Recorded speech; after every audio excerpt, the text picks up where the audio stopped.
sobre essa vida o mais breve possível, Senhor. Essa é a nossa oração, Pai, em nome de Jesus. Amém e amém. Irmãos, eu vou mudar a ordem do que geralmente fazemos. Eu vou dar os avisos ao final do culto, só para a gente seguir a nossa sequência de pensamento. E então, ao final do culto, eu tenho alguns recados sobre a agenda da nossa igreja para você.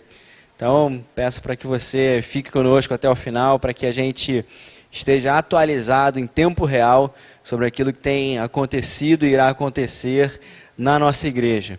O pastor Novaes está em viagem com Jussara. Ele passou esse final de semana pregando em Curitiba, desde ontem. Então, ontem, durante a tarde, hoje pela manhã, hoje à noite, o pastor Novaes está pregando lá numa igreja em Curitiba. E por isso estou desde pela manhã, compartilhando com vocês a mensagem do Evangelho. E hoje eu queria meditar com os irmãos lá no Evangelho de Marcos. Você pode, por favor, abrir a sua Bíblia lá no Evangelho de Marcos. Eu vou ler o capítulo 10, a partir do verso 41. Marcos, capítulo 10,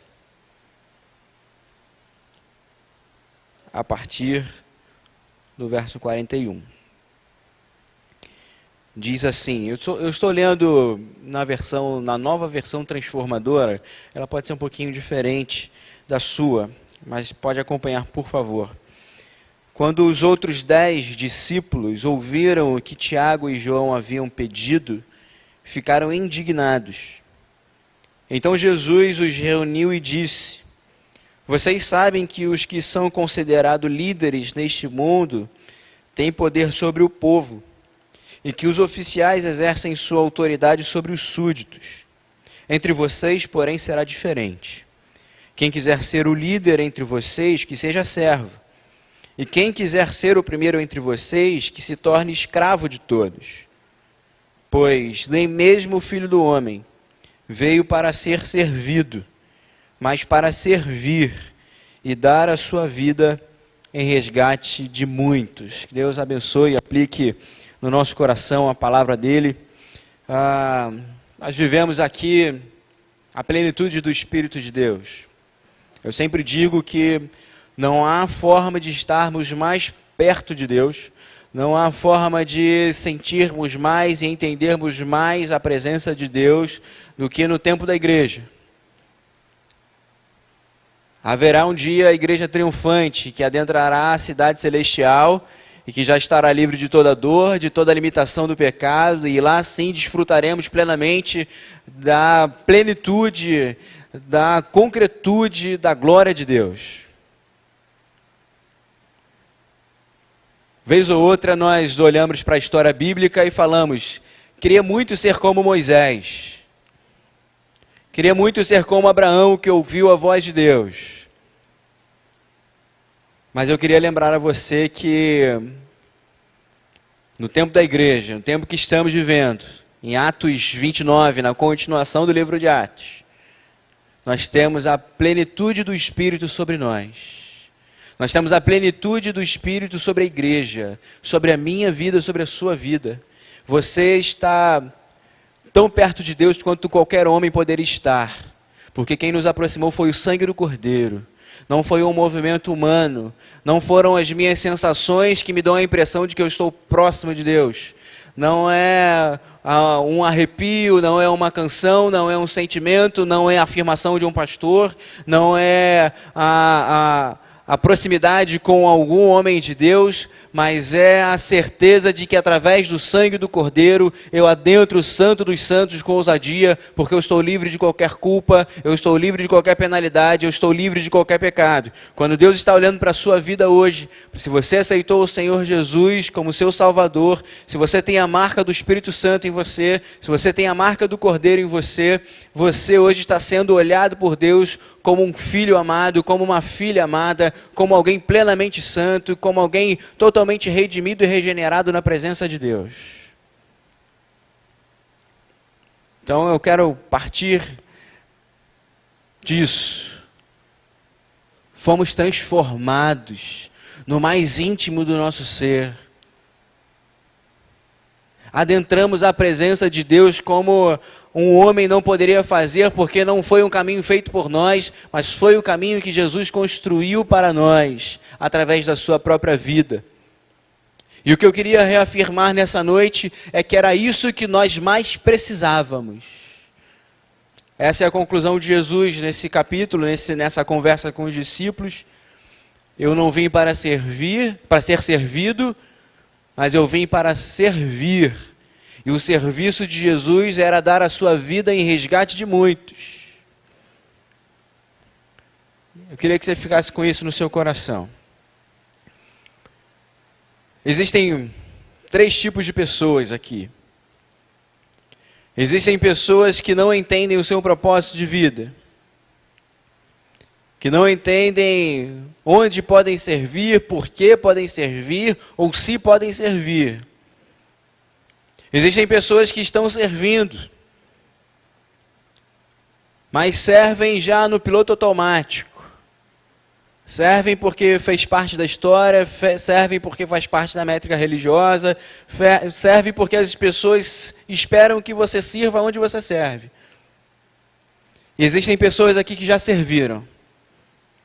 Pessoas que já deram a sua vida, já dedicaram o seu tempo ao Evangelho, já dedicaram a sua vida à igreja, mas pelo cansaço da vida, pelo cansaço da rotina, pelos problemas que são parte da nossa vida, deixaram de servir. Então é com você que eu estou falando.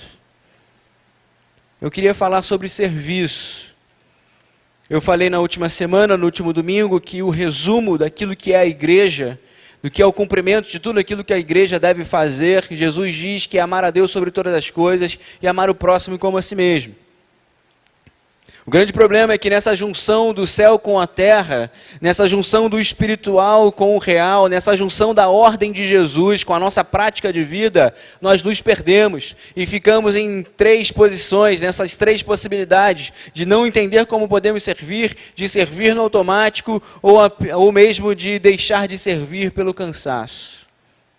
Então eu queria trazer alguns elementos que Jesus traz na conversa com os discípulos aqui, nesses fatos que nós lemos, que podem te auxiliar a encontrar um rumo, a encontrar respostas, a encontrar o início de uma nova caminhada que realmente te faça servir pelo que você pode servir e pelas causas e pelos motivos que você deve servir. Jesus está conversando com os discípulos aqui após uma interrupção de Tiago e João. Tiago e João pedem que quando Jesus fosse para a sua glória e quando Jesus os recebesse na sua glória, eles estivessem assentados à direita e à esquerda de Jesus. E Jesus os responde, Jesus começa ali uma conversa com eles, até que o escritor começa a comentar sobre como os discípulos viram isso. Como é que o grupo de discípulos entendeu essa pergunta que os dois fizeram? E o autor diz que os 10 discípulos ficaram chateados, ficaram incomodados com aquela pergunta.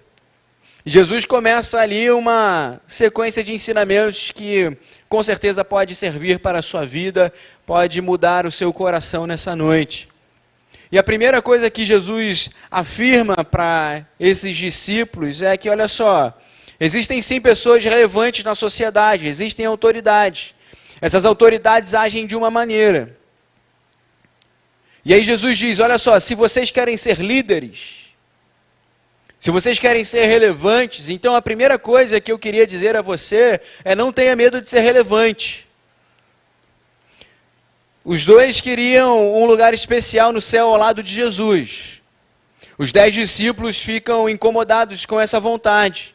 Mas quando Jesus vai ensiná-los sobre o que eles estavam pedindo, Jesus não coíbe, Jesus não aplaca, Jesus não diminui o desejo deles de serem relevantes. Sim, vocês podem ser relevantes, vocês podem querer ser líderes, vocês podem sim querer ter uma vida que seja relevante, vocês podem sim ter propósito, vocês podem sim enxergar caminhos novos, vocês podem sim trabalhar de uma forma que seja relevante, vocês devem ser esses homens relevantes na sociedade. Vocês podem ter dentro de vocês essa certeza que o trabalho de vocês pode cooperar, pode acrescentar na comunidade de fé. E quando a gente vai ver isso na igreja primitiva, quando a gente vai ver o relato de Lucas sobre a imagem que Lucas via na igreja primitiva, Lucas via uma comunidade que se sentia relevante. Eles permaneciam na doutrina dos apóstolos, no partir do pão e nas orações. Ninguém sentia falta de nada entre eles, porque eles vendiam seus bens e compartilhavam os seus recursos, e o Senhor ia acrescentando a cada dia a eles os que iam sendo salvos. Uma comunidade que sabe da sua relevância, uma comunidade que é formada por pessoas que individualmente sabem a sua relevância, é uma comunidade que impacta os locais e que impacta outras vidas e que cai na simpatia do povo, como o texto de Atos diz.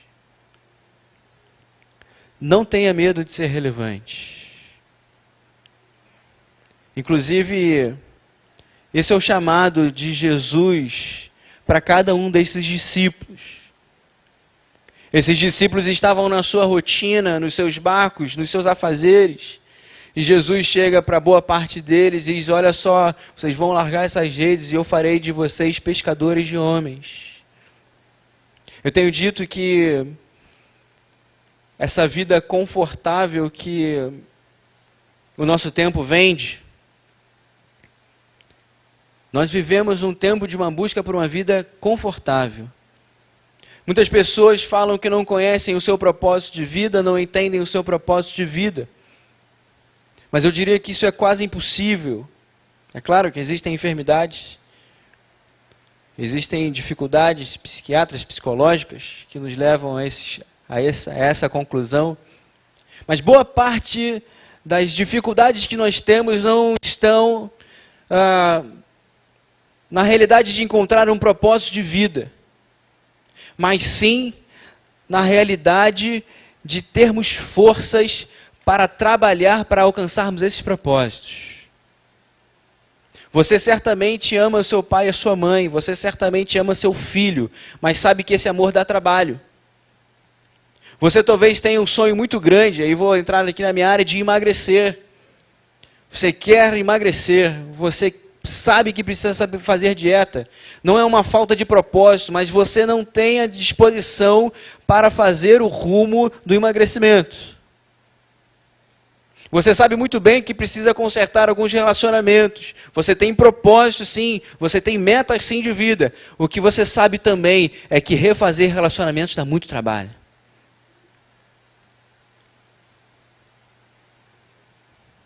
Boa parte das nossas dificuldades não está na realidade de não nos sentirmos relevantes. É porque relevância dá trabalho. Ser referência para alguém dá trabalho.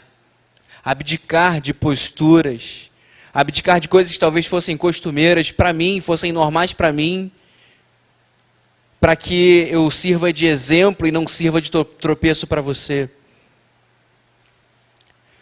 Jesus está chamando esses homens: olha só, vocês querem uma posição de liderança, vocês querem esse reconhecimento no meu reino? Tudo bem, não tem problema, sejam líderes, sejam relevantes. Queridos, queremos ser como Abraão, queremos ser como Moisés, homens que se dispuseram a deixar ali a sua zona de conforto e se colocaram numa zona de relevância, numa zona de trabalho. Abraão sai da sua terra, da sua parentela, sai do seu celular, sai do seu Instagram, sai da sua telinha, sai do lugar de costume, sai do seu lugar de proteção, sai do lugar onde qualquer fala, qualquer frase pode ser dita, o embate fica mais fácil, e vem para a vida real. Moisés sai da casa do faraó, vai enfrentar o próprio faraó posteriormente, vai enfrentar um povo judeu que não era povo, que não tinha leis, que não tinha regras, que não tinha divindades próprias, que não tinha senso social ainda, que não era contabilizado, que não tinha métricas, e Moisés se propõe a liderar esse povo, dá trabalho. Mas sabe qual é a grande verdade? Quando eu olho para a história, desses homens de Deus. Esses homens de Deus amaram muito o seu povo. Moisés chega ao ponto de dizer: olha só, Senhor, risca meu nome do livro da vida para que esses sejam salvos. Paulo repete a mesma coisa em uma de suas cartas. Foram homens que sentiram o peso do trabalho, mas queriam uma vida e uma obra relevante na presença de Deus. Você quer ser relevante na sua casa? Assuma a postura de alguém relevante. Você quer ser relevante na igreja? Assuma a postura de alguém relevante. Assuma o trabalho de alguém relevante.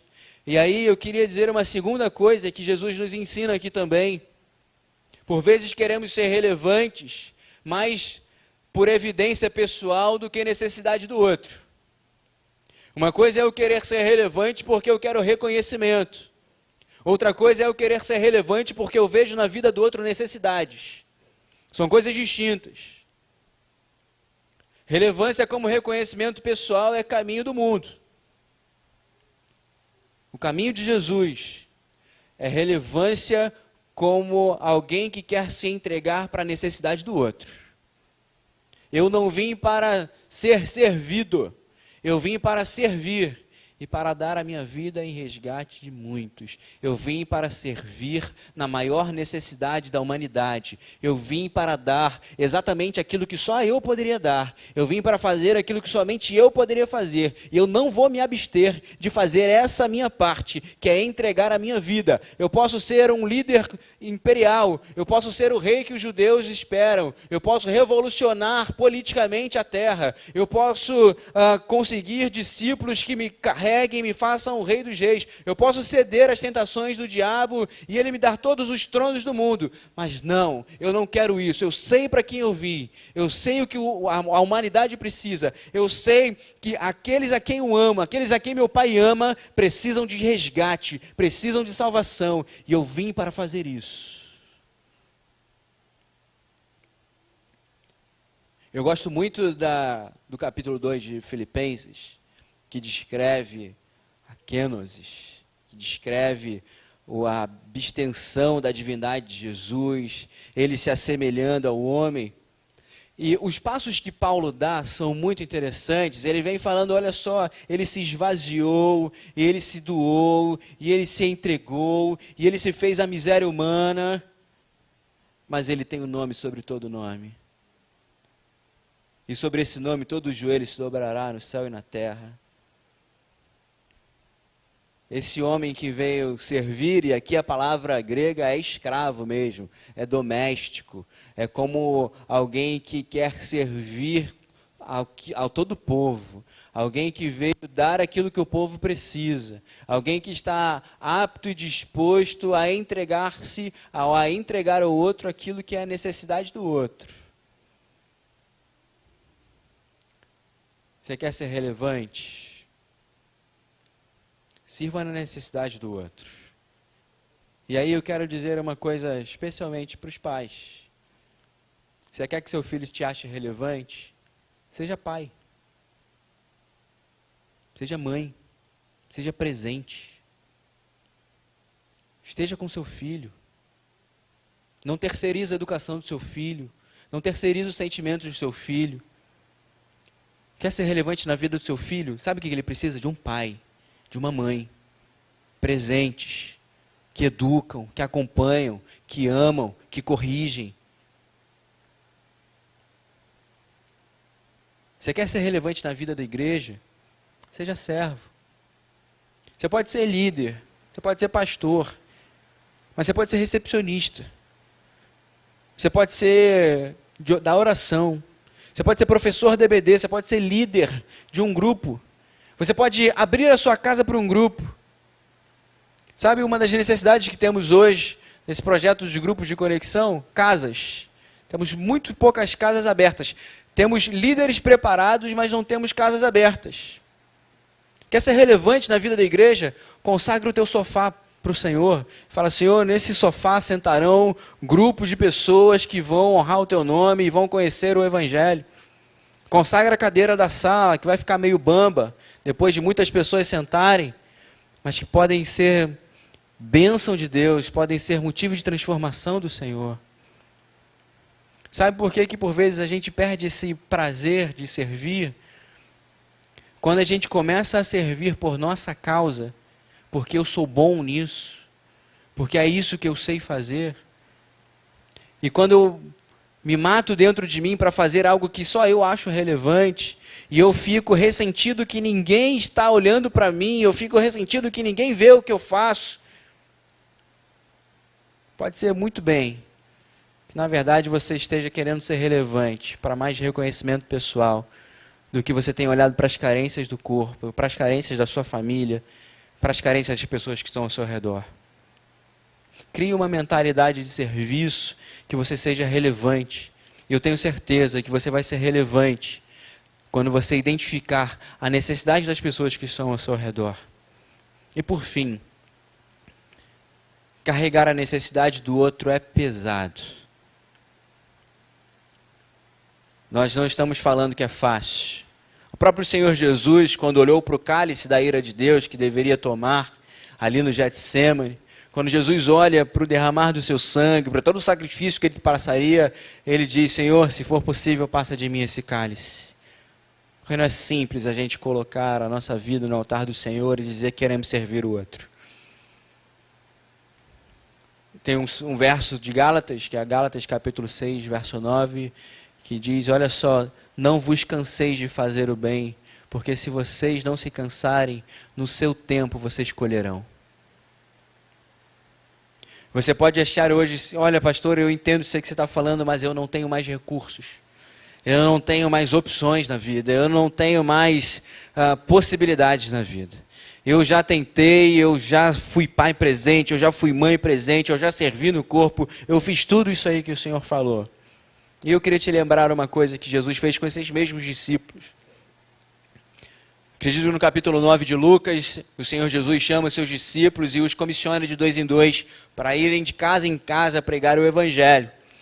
Só que antes dos discípulos saírem de suas casas, Jesus diz para eles: olha só, vocês vão deixar aqui o pão de vocês vão deixar a bolsa de vocês vão deixar a botija de vocês, e vocês vão só com a palavra mesmo. Vocês não vão levar nenhum recurso. Deixa aqui o dinheiro, deixa aqui a comida, deixa aqui a água, deixa tudo que pode sustentar vocês, e vocês vão se pôr no caminho, e vocês vão fazer a minha vontade. E vocês vão ser relevantes de casa em casa. E os discípulos saem. Jesus dá um direcionamento para eles: olha só, vocês não vão na Samaria, vocês só vão para a Judéia, vocês vão ficar aqui nesse pequeno território, passando de casa em casa sem recurso nenhum. E os discípulos vão. O texto continua. Os discípulos voltam para bater um relatório para Jesus. Enquanto Jesus está recebendo o relatório deles, Jesus começa a ensinar a uma multidão. Essa multidão permanece tanto tempo com Jesus que anoitece. E aqueles discípulos que saíram de casa sem pão, sem água, sem dinheiro, sem nada, dizem para Jesus: Jesus, já é muito tarde. Vamos despedir essa multidão. Vamos deixar que eles retornem para suas casas, porque eles já estão com fome, está tarde da noite.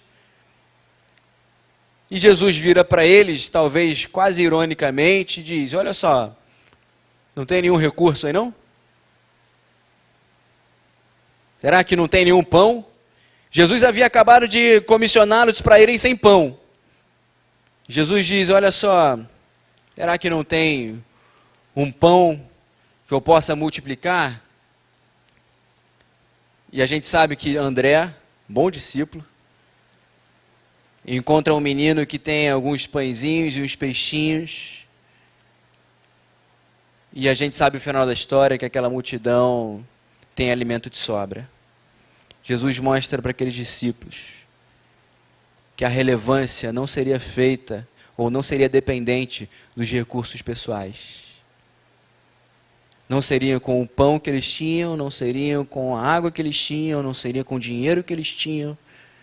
Mas quando eles estão na presença de Jesus, eles têm toda a potencialidade, eles têm todos os recursos que eles precisam.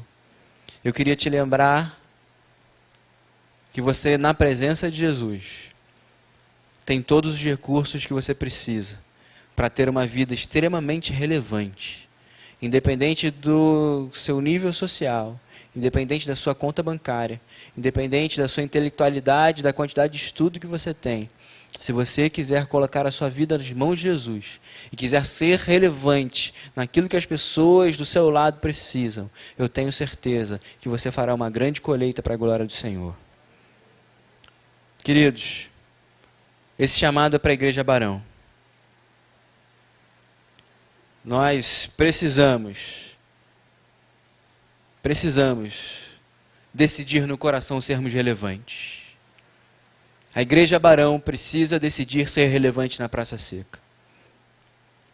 Nós precisamos impactar e decidir no nosso coração sermos relevantes no local onde Deus nos colocou.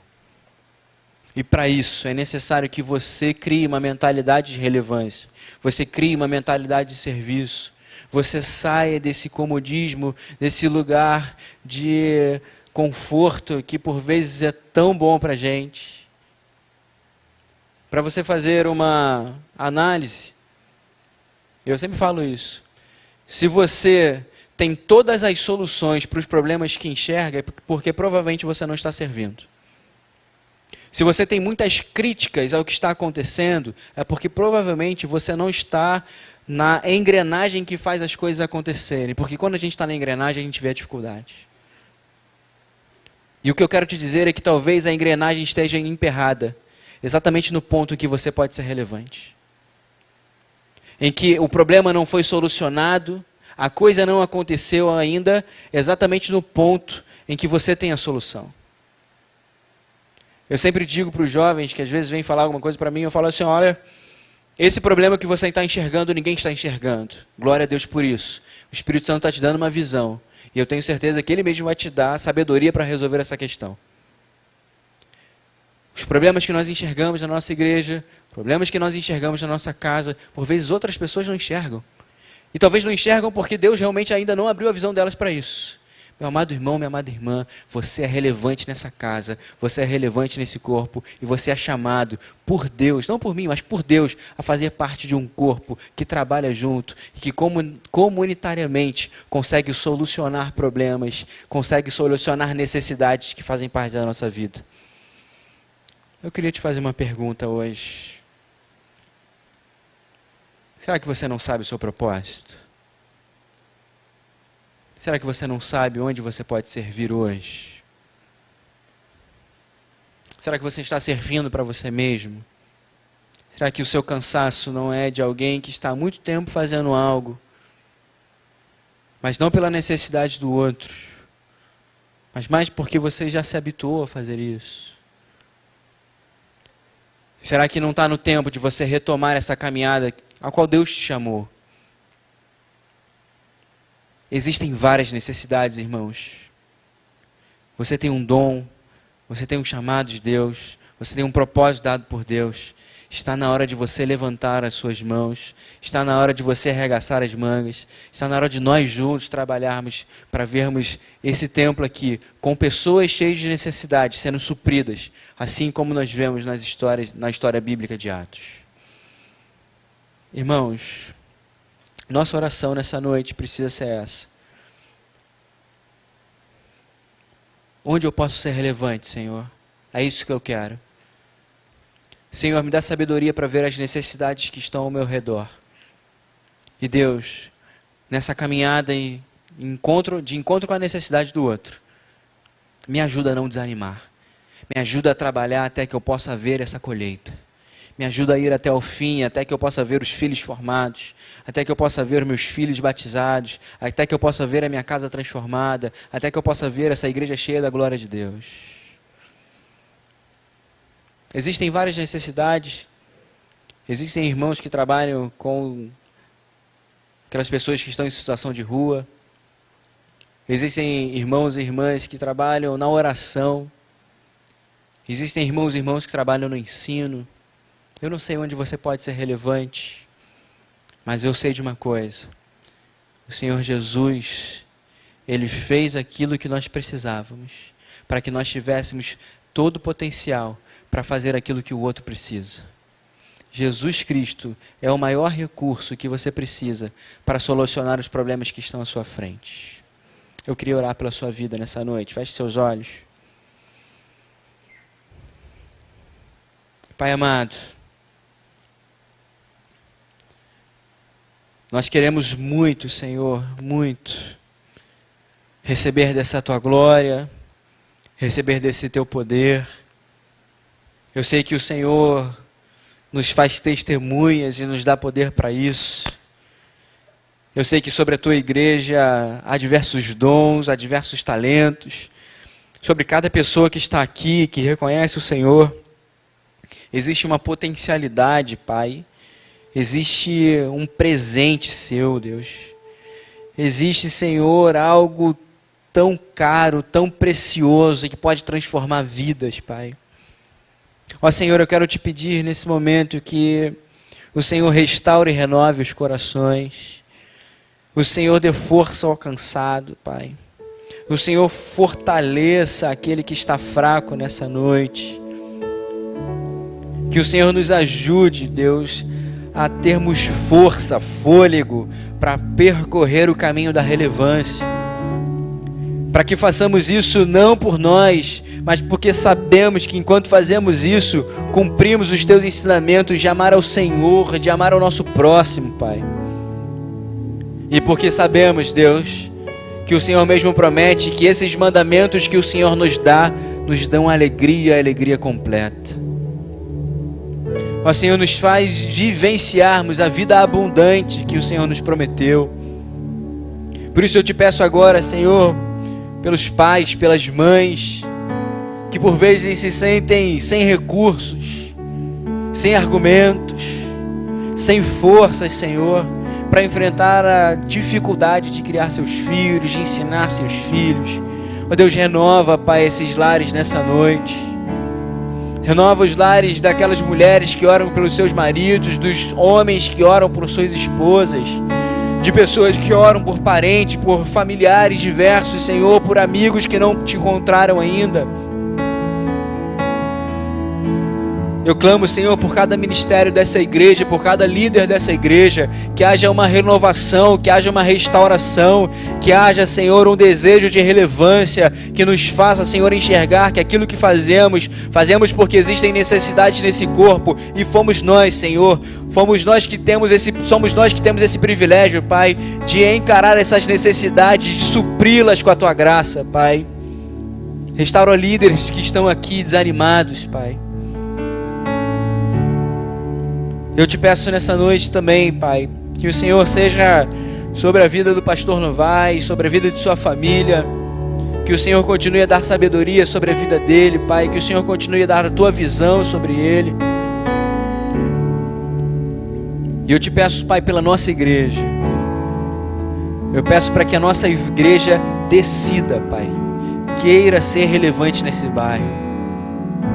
Que a gente queira muito, que a gente decida muito ver que temos tudo o que precisamos, pois temos a Tua presença, Pai. Não nos faltam recursos, porque nunca nos faltará a Tua glória, nunca nos faltará a Tua graça, Pai. Por isso, Senhor, mais uma vez te peço, vai à nossa frente. Levanta dos bancos aqueles que estão acomodados, Senhor. Levanta dos bancos aqueles que estão decepcionados, aqueles que estão entristecidos, Senhor. Mas que, Senhor, o Teu exemplo de amor seja sobre todas essas coisas. E como o autor de Hebreus diz, que a gente tire todo o embaraço, todo o pecado que tenta nos assediar, que nós corramos a corrida que nos está proposta, olhando para o alvo, para o autor e consumador da nossa fé, que é Cristo Jesus, o nosso Senhor. Que sejamos a igreja que percorre para o alvo. Essa é a nossa oração nessa noite, Senhor. É isso que nós te pedimos sobre nossas vidas, em nome de Jesus. Amém e amém. Vamos ficar de pé, nós vamos cantar ao Senhor, nós vamos louvar o nome dEle. Esse é o exercício da sua semana. Qual é o seu propósito? O seu propósito estará identificado nas necessidades que você conseguir enxergar. Entenda quais são as necessidades ao seu redor. Entregue elas ao Senhor e peça para que Ele te dê forças, te dê sustento e te dê companhia para que você supra as necessidades das pessoas que estão